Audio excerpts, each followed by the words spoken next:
Man here is an animal. Man here was an animal. He had no civilization. He wore no clothes. He thought no thoughts. He spoke no language. Just a few feet from this tent, you found a cemetery.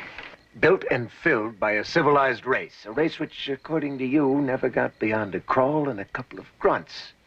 The makeup for the test was the work of Ben Nye, the head of Fox's makeup department. Although primitive, it did the trick.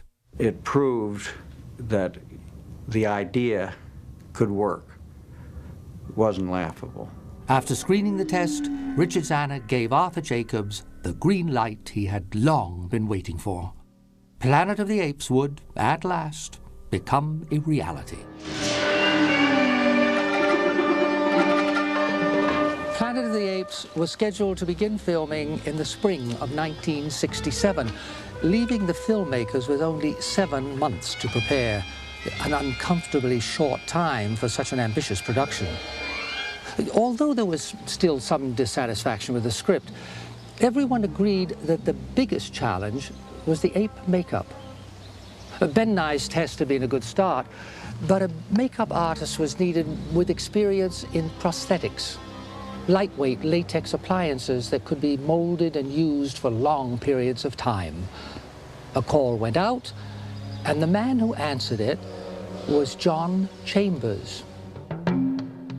Chambers was a former World War II medical technician who had begun his career working in a veterans hospital, designing prosthetic limbs and facial restorations for injured soldiers.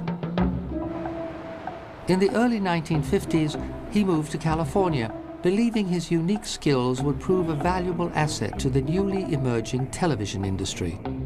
His skill with prosthetics soon put him at the top of his profession. Within a decade, he was developing creature makeups for shows like The Munsters, The Outer Limits, and Lost in Space. He even designed Mr. Spock's famous ears for the Star Trek television series. Chambers was innovative, clever, and quick, skills that would be put to the test when he began working on Planet of the Apes in January 1967. The task was formidable. Chambers and his team had to design appliances that could turn over 200 human beings into walking, talking apes. Do it for under $1 million and make it happen in less than 4 months. When I saw the test film, I thought it was very good for what they had just tried offhand without any experimenting.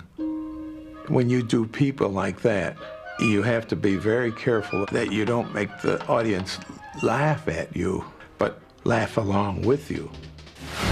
With Fox's makeup laboratory at his disposal, Chambers got down to work. The first order of business was to solve the technical challenges. The makeup needed to suggest realistic mouth movements. The appliances worked more with the facial muscles, showing the animation through the actor, creating the overextensive smile or talk. Surrounding himself with talented artists and promising newcomers, Chambers worked around the clock, and extras were hired just to sit in for numerous makeup tests. Arthur Jacobs called me one day and he said, "We're not getting anywhere, you know, we got to get going." He said, "See if you can help those guys."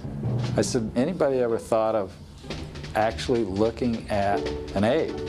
They said, "Yeah, if you think you can get us an ape, we'd love to see it." So I went back to Arthur and I said, "They need an ape." He said, "Get him one." The next day I walk into makeup with a chimpanzee. You know, these guys went crazy. Next, design choices were made to differentiate various types of apes. Chimps, who were sympathetic to man in the story, were made to look a little more human in appearance. The gorillas represented the ape military and were given faces much fiercer than their real-life counterparts. And the aristocratic orangutans were given a more noble visage. What Chambers was creating for Planet of the Apes was not only ingenious, it was breaking new ground. The actors actually were able to express emotion through those makeups. It's kind of tough, and John Chambers made it work. While John Chambers labored on the makeup design, Arthur Jacobs turned his attention to the script.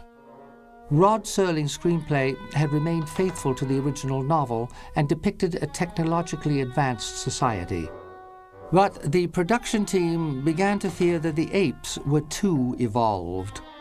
Futuristic helicopters and cars would be too expensive to film. The early designs were very high-tech civilization, which meant you had to design all kinds of special vehicles and so on, and buildings. And Frank said, I don't have enough budget as it is. He said, why don't we say it's a very primitive society?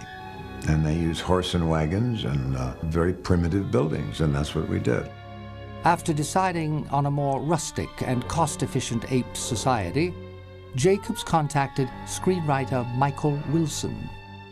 Wilson was an Academy Award winner who had earlier collaborated on the screen adaptation of Pierre Boulle's The Bridge on the River Kwai. Mike Wilson did a rewrite which was very close to being right. We were already dealing with a science fiction central idea.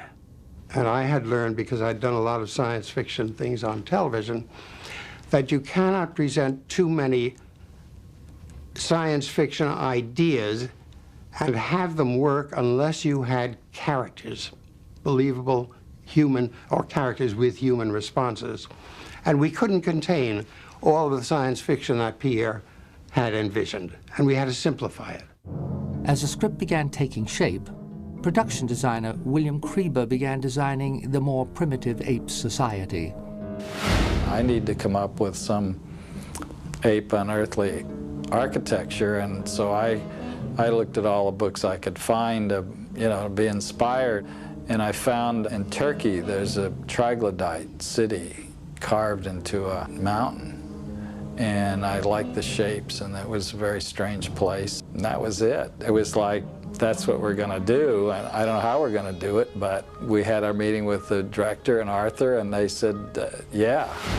With the start of actual filming drawing near, the production was hit by the unexpected loss of actor Edward G. Robinson. Voicing concerns over the lengthy makeup process, he decided to withdraw from the role of Dr. Zaius.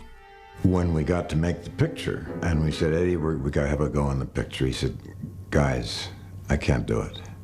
He said, my heart's shot. He said, I'm too old. And he said, that makeup just drove me crazy. He said, I couldn't possibly do that day after day. He said, I got to pass.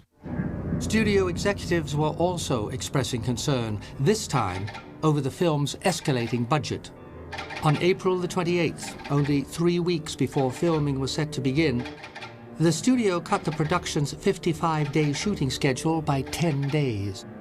All aspects of the production were affected, with the exception of the makeup and wardrobe budget, which remained at almost $1 million.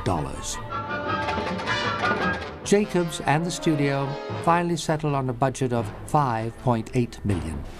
And on May the 21st, 1967, Planet of the Apes went before the cameras, and Hollywood history was about to be made.